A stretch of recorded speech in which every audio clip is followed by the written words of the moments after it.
수상한 휴대폰 교체입니다. 이게 무슨 얘기냐? 기사 같이 볼까요? 대법, 직위원 1차 직접 결제, 직무 관련성 인정 어렵다. 아까 저희 일면 소개하면서 말씀을 드렸죠. 네. 이 윤석열 전 대통령의 지금 내란 재판을 맡고 있는 직위원 부장판사, 룸살롱 접대 의혹이 제기가 됐었습니다. 그래서 대법원에서 이거 우리가 직접 이 윤리감찰 하겠습니다라고 얘기를 했는데 지금 보이시는 바로 이 사진을 보면 이게 바로 이 룸살롱 접대 의혹이 제기됐을 때 나왔던 바로 그 사진입니다. 지금 그 사진 다시 한번 볼까요?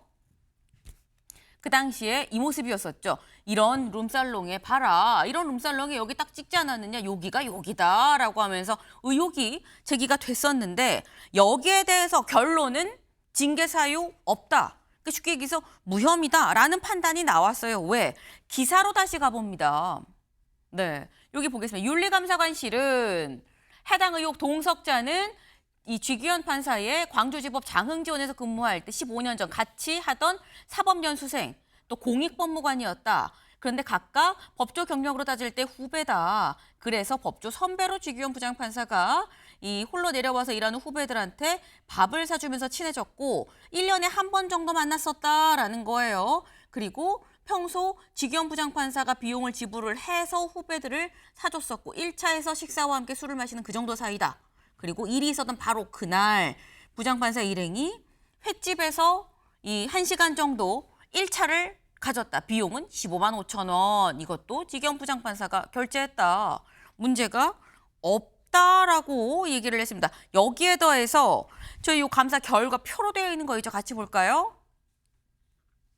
이겁니다. 지금 쭉 말씀드린 게 여기에요. 1차 모임 돈 낸 거. 근데 돈은 본인이 냈지만 어쨌거나 이해 당사자끼리 만나는 것도 문제 아닙니까? 라고 할 수 있는데 여기 이렇게도 얘기를 해요. 일단 2차를 갔다고 해도 2차에서 그냥 이 한두 잔만 마시고 나오고 이 두 사람만 남아서 술을 먹었고 두 사람 중에 한 명이 결제를 했다. 그리고 두 사람의 재판을, 둘 다 변호사인데 두 사람의 재판을 10년 동안 맡은 바가 없다. 다시 말해서 재판으로도 엮이지 않았다라고 얘기를 합니다. 조윤선 변호사님. 그렇다고 한다면 비용도 쥐기현 판사가 내고 재판도 엮이지 않았고 그래서 문제 없어요라는 게 지금 대법원의 얘기인 거거든요. 전형적인 제 식구 감싸기죠. 대법원 입장에서 제대로 된 그런 감사를 진행했는지가 좀 의문이라고 할 수가 있는 것이 과연 이 지금 4개월 동안 감사를 진행하면서 쥐기현 판사한테 뭐 휴대폰 제출을 요청한 바가 있을까요? 전혀 없는 것으로 보여져요. 그다음에 각종 뭐 카드 결제 내역 제대로 받았을까요? 그리고 지금 지인이라고 소개가 되고 있는 2명의 변호사로부터 카드 결제 내역 제대로 받았을까요? 저는 그런 각종 물적 증거 없이 일방적으로 진술에만 의존한 결과가 아닌가라는 생각이 들 수밖에 없습니다. 그렇다고 한다면 과연 많은 국민들이 이 부분에 대해서 납득할 수가 있을까요? 뭐 추후에 또 살펴보겠지만 이미 쥐기현 판사가 휴대폰을 교체하는 정황도 있지 않겠습니까? 그런 사실관계까지 함께 살펴본다면 과연 쥐기현 판사가 단순한 그런 술자리였을 것인가 아니면 접대였을 것인가를 좀 더 집중적으로 살펴볼 필요성이 있다라는 생각이 들 수밖에 없을 것 같습니다. 네. 과연 제대로 조사했는지 좀 의문이다라고 지금 말씀을 하셨어요. 어제 대법원에서 사실 이거 무혐의로 봐야 됩니다라는 취지의 감사 결과가 나오니까 어제 김병기 원내대표실의 이 정의찬 정무실장이 직접 기자회견을 자처했습니다. 들어보고 오시죠. 저는 지난 5월 쥐기현 판사 룸살롱 접대 의혹을 더불어민주당에 처음 제보한 당사자입니다. 제보자는 1년에 한 번이 아니라 지난 수년간 본인이 직접 20여 차례 룸살롱 접대를 했다고 말했습니다. 1차에서 식사와 술을 마시는 사이 수준을 넘어 회원제로 운영되는 수백만 원대의 비용이 드는 룸살롱 접대임을 분명히 말했습니다. 대법원은 즉시 쥐기현 판사를 교체하십시오. 공수처는 신속하고 강력한 수사로 진실을 밝혀주십시오. 네, 지금 얘기는 이거죠. 보겠습니다. 대법 쥐기현 판사 접대 의혹 징계 사유 없다는 결론에 제보자 20여 차례 룸살롱 비용을 내줬다라고 말을 했다. 회원제 룸살롱이었다라는 거예요. 송영훈 변호사님. 지금 얘기는 대법원은 2023년 8월 9일 회먹은 날만 얘기를 하는데 그거 말고 20번이 넘게 여기 말고 회원제 룸살롱에 가서 돈을 다 내가 내줬다라고 얘기하고 있지 않느냐. 최초 제보자 불러서 조사했느냐 뭐 이런 취지예요. 조사를 했으니까 저런 결론이 나왔겠죠. 왜냐하면 지기현 부장판사에 대해서는 공수처가 앞으로 수사를 계속 할 겁니다. 네. 그러면은 대법원이 감사 결과가 만약에 공수처 수사 결과 및 수사 여하에 따라서는 재판도 있을 수 있는데 네. 그 결과와 상반된다면 상당히 큰 타격을 입을 수밖에 없어요. 그래서 아마 지난 4, 5개월 동안 신중에 신중을 기울인 끝에 조사 결과를 내놨을 것으로 봅니다. 그리고 제가 봤을 때는 이 의혹 제기가 오히려 상당히 신빙성이 없어 보이는 것이 민주당은 그동안에 청담동 술자리 가짜뉴스로 법무부 장관을 음해했었죠. 그리고 근거도 없는 사인회동 가짜뉴스, 여태까지 근거를 추가로 못 내놓고 있습니다. 그걸 가지고 대법원장을 공격했습니다. 이번에는 저 사진 석장을 가지고 법관을 좌표 찍어서 공격하다시피 하고 있는데 본인이 제보를 받았노라고 나온 저 정의찬 씨는 어떤 분입니까? 젊었을 때 그 가짜 대학생을 프락치로 의심해서 고문치사 사건을 일으킨 장본인입니다. 그래서 민주당에서 공직 후보자로서 적격 인정했다가 그 적격 판정이 번복된 적도 있고 수원 월드컵 경기장 기념재단 사무총장으로 내정됐다가 그것도 사퇴한 적이 있는 분이에요. 쉽게 말해서 젊어서는 생사람을 잡아서 사람을 죽게 만들었고 지금 또다시 생사람을 잡고 있는 것이 아니냐라고 하는 의문이 충분히 제기될 수 있는 분입니다. 짧게 덧붙이면은 그 지기현 부장판사가 휴대전화를 교체했다는 것에 대해서도 민주당이 의문을 제기하고 있던데 네. 그것은 제가 뒤에서 왜 부당한 의혹 제기인지 자세히 말씀을 드리겠습니다. 네. 지금 말씀은 일단 지금 얘기 자체가 민주당이 얘기하는 게 뭐 추가적인 근거가 별다르게 없지 않느냐, 대법원이 괜히 그랬겠느냐라는 거예요. 왜냐하면 공수처에서 이미 수사 중인데 공수처 수사로 이게 뒤집어지면 오히려 그게 더 대법원에 큰 부메랑으로 올 텐데 허투루 했겠느냐라고 말하면서 지금 기자회견을 한 이 정의찬 정무실장도 나는 못 믿겠다라고 또 개인 의견을 말씀을 주셨습니다. 네. 근데 지금 말씀 중에 나왔죠. 휴대전화 교체가 또 문제가 되고 있다라는 거예요. 한겨레 기사 같이 볼까요? 석 달 새 2차례 지규현 수상한 휴대폰 교체. 네. 지규현 부장판사가 이 3달 사이, 석 달 사이에 휴대전화를 2번이나 바꿨더라라는 이 얘기가 지금 나옵니다. 무슨 얘기인지 이 얘기도 직접 들어보시죠. 지기현 판사는 윤석열 구속 취소를 청구하던 당일 6년간 잘 쓰던 휴대폰을 교체했습니다. 그리고 유흥업소인 룸살롱 접대 의혹이 제기되자 이틀 만에 3달밖에 안 쓴 휴대폰을 또다시 교체했습니다. 숨기려는 자가 범인일 것입니다. 은폐하려는 자가 범인일 것입니다. 네.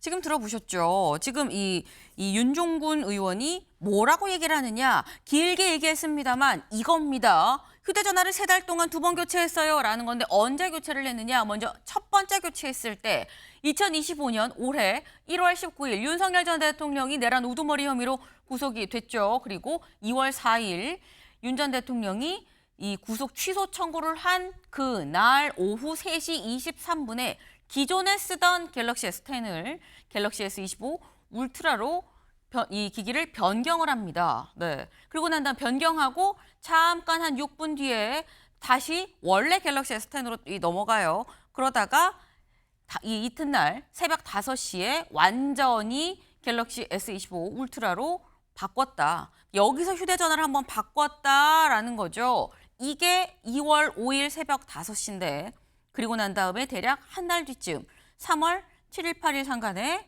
이 윤 전 대통령에 대해서 구속 취소 결정, 석방 결정을 내립니다. 이게 첫 번째 바꾼 거고요. 2월 5일에 바꿨는데 두 번째 언제 바꿨느냐 여기 보겠습니다. 2025년 5월 14일에 대략 한 3달 뒤쯤에 다시 한번 바꿨다. 요 날이 언제냐라는 거예요. 요 날 이 민주당이 이 접대 의혹을 제기를 했는데 그로부터 바로 이틀 뒤에 이거 요 날 바꾼 게 아니라 요 날 이틀 뒤에 요 날 바꾼 거죠. 5월 16일에 오후 4시 2분에 기존의 이 갤럭시 S25 울트라를 샤오미 레드미 노트 14 요걸로 좀 바꿨다라는 겁니다. 그로부터 몇 분 안 돼서 다시 또 바꿨다가 이틀 뒤에 이 5월 18일 새벽 5시 19분에 S25 울트라에서 샤오미 레드미 노트 14로 이렇게 또다시 바꿨다. 여기서 이제 완전히 바뀐 게 된 거죠. 두 번째 이 휴대전화가 바뀐 상황이 있었다.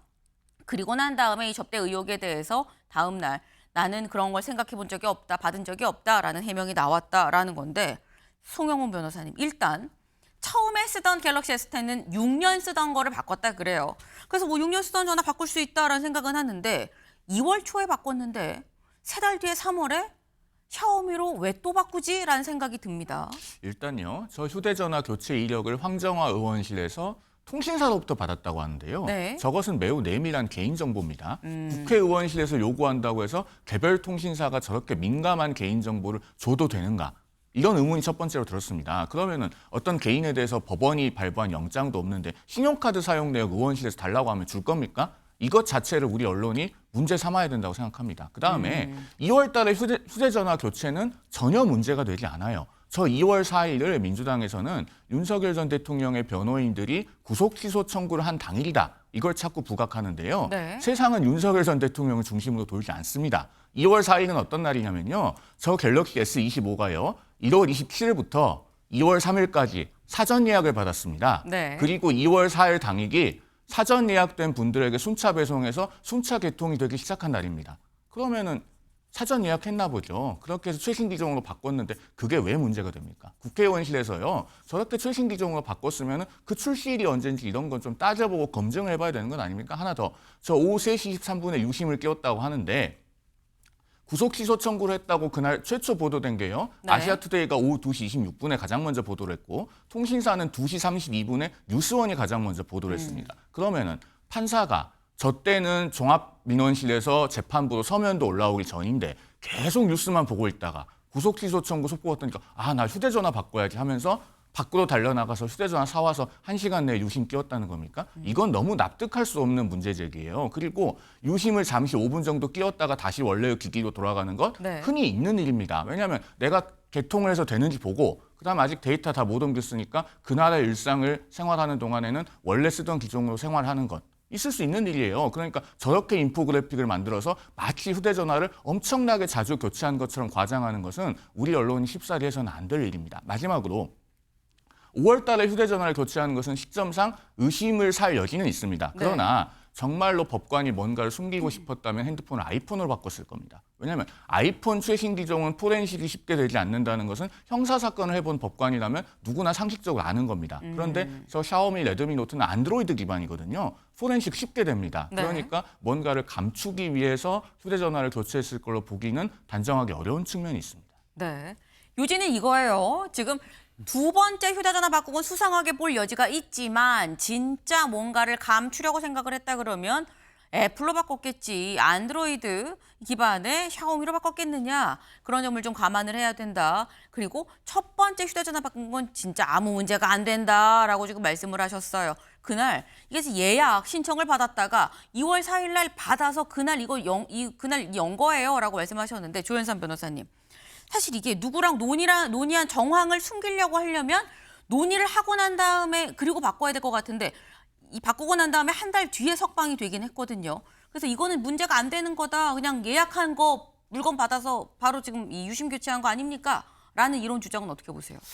뭐 그렇게 말씀하실 수도 있겠죠. 그렇지만 이게 지기현 판사가 어떤 판사입니까? 지금 내란 재판을 담당하고 있는 판사죠. 네. 그리고 결과적으로는 윤석열 전 대통령을 전혀 전례 없는 계산법을 통해 가지고 구속을 취소시킨 장본인이기도 합니다. 그렇기 때문에 이러한 의혹을 제기할 수밖에 없는 거예요. 6년 만에 휴대폰 교체 그럴 수 있습니다. 그렇지만 중간에 휴대폰을 유심칩을 갈아 끼웠다고 하는데 그것도 저는 좀 이례적인 것 같아요. 저 같은 경우에는 유심칩을 그렇게 갈아 끼운 적도 없을 뿐만 아니라 유심칩을 특별하게 갈아 끼운 것 자체가 뭐 통화 기록이라든가 여러 가지 그런 정보에 관련돼서 뭐 문제를 확인하고자 한 게 아닌가라는 의심이 들 수밖에 없고요. 그리고 석 달 만에 휴대폰을 바꾼 건 더욱더 이상하지 않겠습니까? 그 전에는 6년 동안 동일한 기종의 휴대폰을 사용을 하다가 돌연 갑자기 3개월 만에 또다시 새로운 휴대폰을 교체한다? 물론 말씀하신 것처럼 아이폰이라든가 이렇게 보안이 잘 되는 휴대폰으로 교체했으면 더욱더 의심이 될 수도 있겠죠. 그렇지만 휴대폰 자체를 바꾸면서 모든 정보가 상실될 수도 있는 겁니다. 그렇기 때문에 저는 석 달 뒤에 새로운 휴대폰을 교체하는 것 자체는 지기현 판사가 어떠한 것에 대해서 뭐 감추고 싶은 그런 부분이 있는 게 아닌가라는 의혹을 저는 충분히 제기할 수 있는 게 아닌가 싶습니다. 네. 지금 말씀은 이게 지금 뭐 전혀 뭐 문제가 없다라고 말하지만 수상해 보이는 거 사실인 거 아니야? 유심을 왜 그렇게 꼈다 뺐다 하면서 다시 자꾸 하는 거냐? 3달 뒤에는 왜 바꾼 거냐? 여기에 대해서 해명이 좀 있어야 되는 거 아니냐? 수상하다. 라고 말씀하셨는데 저희 말씀하신 중에 살짝 뉴스 속보가 지금 나왔습니다. 외교부에서 뭐라고 밝혔느냐. 미국에서 이제 B1 비자로도 장비 설치라는 이런 근로가 가능하다. 조지아주에서 이 근무하는 이 우리 한국인 근로자들 기존에 썼던 업무 B1 비자로 충분히 이제 가능하고 그리고 더불어서 이 스타 비자도 B1 비자랑 동일하게 활동이 가능합니다라고 얘기를 조금 전에 나왔습니다. 이 얘기인즉슨 미국에 이 파견되는 우리 한국인 근로자들에 대해서 뭔가 이제 비자 문제가 좀 해결이 미국과 됐다라는 얘기가 될 수 있는 거겠죠. 저희 외교부에서 조금 전에 들려온 소식을 좀 속보로 좀 전해드렸습니다. 네. 지금 일단 주기현 부장판사의 휴대전화가 바뀐 요 교체 의혹 관련해서 제가 좀 말씀을 드렸는데 요 얘기도 아마 오늘 내일 중에 주기현 부장판사가 직접 해명을 하는 이런 내용이 나오지 않을까라는 생각을 좀 해봅니다.